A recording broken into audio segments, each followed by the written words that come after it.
Old woman. ஒரு ஊரில் ஒரு விவரமான பாட்டி இருந்தாங்களாம். ஆனால் அந்த பாட்டிகிட்ட ஒரு கெட்ட பழக்கம். எப்போ பார்த்தாலும் ஏமா தர்மா வரமாட்டியா, ஏமா தர்மா வரமாட்டியா, இப்படி புலம்பிக்கிட்டே இருப்பாங்க. ஒரு நாளைக்கு லாங் டிஸ்டன்ஸ் நடந்து போனாங்களாம். பார்த்தா தலைமையில் ஒரு விறகு கட்டு வச்சுருந்தாங்களாம். ஒரு இடத்துல கீழே இறக்கி அந்த விறகு கட்டை வச்சுட்டு ஏமா தர்மா வரமாட்டியான்னு சொன்னாங்களாம். டாயிங்னு ஒரு சத்தம். என்ன ஆச்சுன்னா 2 யமதூதர்கள் கையில் கதையை எடுத்துகிட்டு எழுத்தாப்பில் வந்து நின்னாங்களாம். பாட்டி, நாங்கள் 2 பேரும் யமதூதர்கள், எதுக்காக வரமாட்டியா வரமாட்டியா எங்களை கூப்பிட்டுக்கிட்டே இருக்க அப்படின்னு கேட்டாங்களாம். பாட்டிக்கு உடனே பயத்தில் சத்த நாடியும் ஒடுங்கிருச்சு. உடனே பாட்டி தான் விவரமான பாட்டியாச்சே, என்ன பண்ணாங்க தெரியுமா?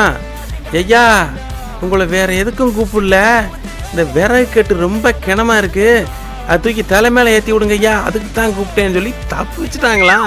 பாட்டி விவரமான பாட்டி இல்லை.